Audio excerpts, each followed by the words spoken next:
Is climate change a fact? Mr. Harris? No. Ms. Grant? No. Mr. Brandon? No, God can close the triangle. Mr. Tillis? No. The earth will end only when God declares it's time to be over.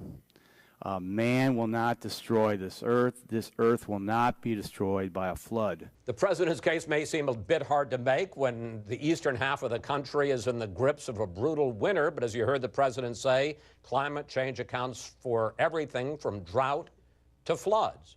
George, do you buy it? No, and neither does science. It has become very much an article of faith on the left that this is perhaps the biggest threat that the world faces right now. And I think that what Obama is doing is a sort of overtly political move here. When did global warming become climate change? When? It became climate change when you couldn't prove that there was much global warming anymore. Okay, what I said last segment, forget about that. Oh my God, what are we doing? It's like you're sitting on the Titanic and they're rearranging deck chairs. I'm exaggerating, but you don't believe that stupidity, right? You believe that it's real.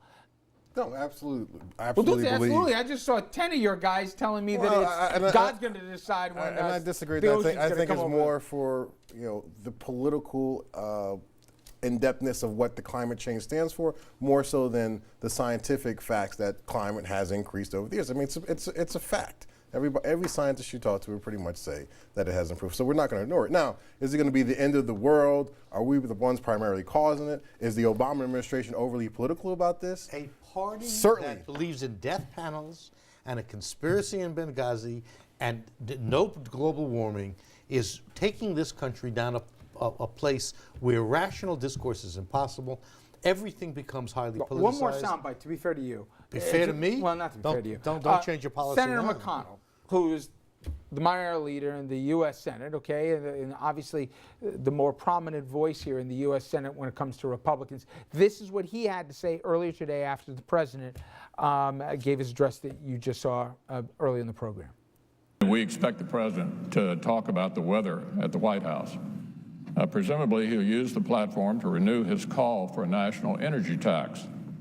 And I'm sure he'll get loud cheers from liberal elites, from the kind of people who leave a giant carbon footprint and then lecture everybody else about low-flow toilets.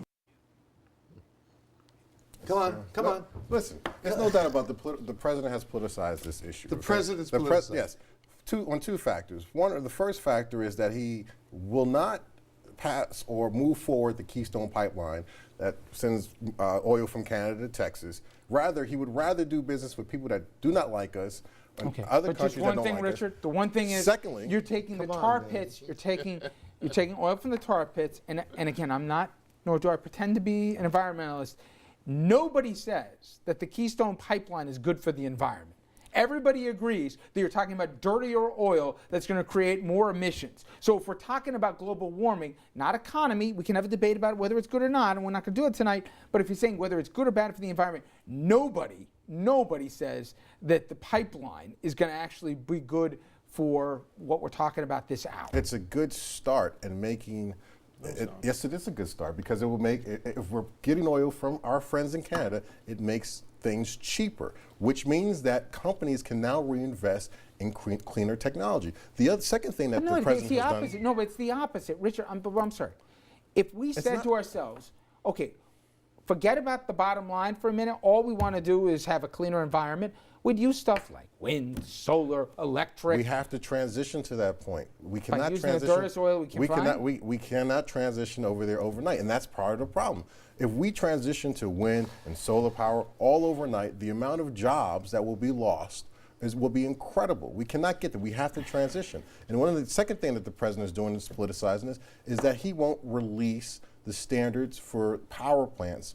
The new EPA regulations. He will not release that until after the midterm elections. So you'll have no idea what more stringent standards are going to be on power plants after the midterm. But you know what you're doing, though. Highly politicizing this issue. Richard, I understand from a that's why political it's a standpoint. joke. That's why it's a joke among Republicans. From a political standpoint, if Republicans want to win, they're going to want this stuff out earlier.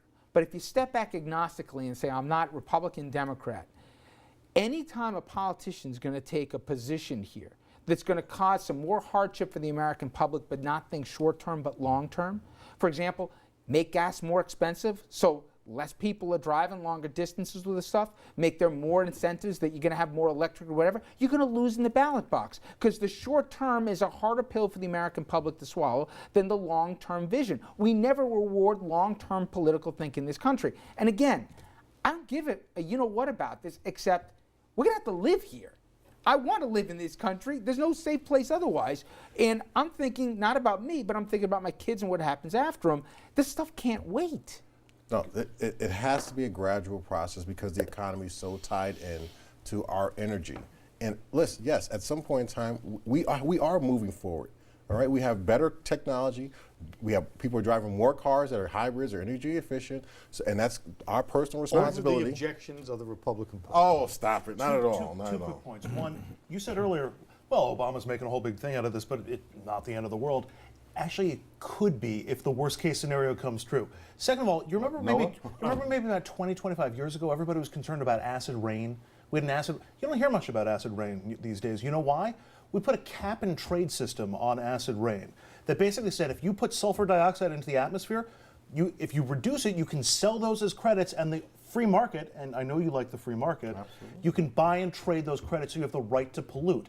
That's this boogeyman of cap and trade. How about solar? Look what happened with the solar credits right now and what the Koch brothers have been doing. And cap and trade has been shot down and tarred and feathered in this country as a domestic political issue, even though it's worked in the past. That's the easiest thing we could do right now, and we can't get it done.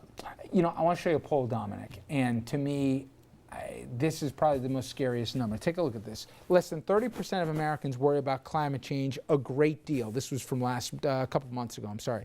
And when you talk to Republicans, 1 in 10 worry about this. And that's the lowest level of worry in poll history. I know I know everybody's struggling nowadays, right? Well, not everybody, a lot of people are struggling nowadays. And the buck's not being stretched any further. You're middle class in this country, you're doing worse off than you're doing in a long, long time. I get this. This is a long-term thing. You're just worried about putting food on your table, paying the bills, maybe making the tuition payments. I get all that. But for us not to at least acknowledge that this is getting worse. I mean, if I showed pictures of where parts of this world, what it looked like in 1940 and what it looks like now, it's gone. I mean, Richard, but here's the problem. The country is so divided along partisan lines.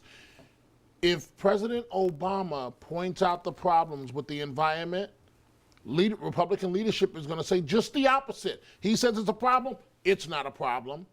It goes back to the money. And it doesn't matter, because the bottom line, if Republican leadership says to the rank and file, this is not a problem, they're going to believe them. No, it runs it's coming up, Dominic. It's not going down. It's the Republican rank and file. It doesn't really matter which way it's coming. It's ignorance on top of ignorance. That's exactly right. But listen to those Senate candidates in North Carolina. These are people coming out of the grassroots, and they're saying it's not a problem. You can't just blame the leadership. And then look where their money's coming from. Look where their money. Those candidates represent their constituency, and if their constituency believes that it's not an issue. Does big business represent the Republicans on environmental issues? Just as much as big business represents the Democrats on environmental issues. Okay, I don't know about that. There's money in politics on both sides. Okay, let me ask you a question. If the next storm, not if, but when the next storm hits, there are certain places in this country that have actually done some preventative stuff. They've spent real tax dollars on seawalls. They've changed some like lock systems and stuff like that.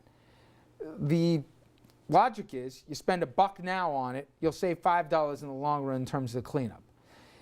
If after the next storm happens, one place spent the money and the other one didn't, do you think that the other communities will say, whether they like it or not, now's the time before the one after this comes so that I'm going to be all right? Will there ever be an incentivization to say, forget about ethically, morally, all the other stuff? It's prudent to do. Not until you repeal Citizens United.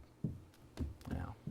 Which means that there's too much corporate money in That's politics. what it means. We do, I hate to quote him, like Jerry Springer said on this program, we do short-term politics, just scratch the surface. So we'll never get to that point, because we go from budget crisis to budget crisis to budget crisis. We do respond as a country, unfortunately not lately. We do respond to crises as a country. We have with Hurricane Sandy here in New York. A dramatic event Pearl Harbor, Hurricane Sandy, the American people are great.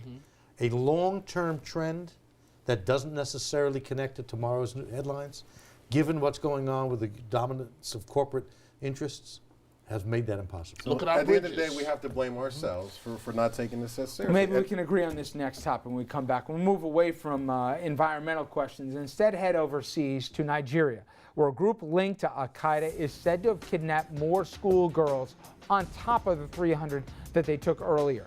Are world leaders doing enough to find them? We're going to tell you the latest, and we're going to ask the table that very question. Stay with us.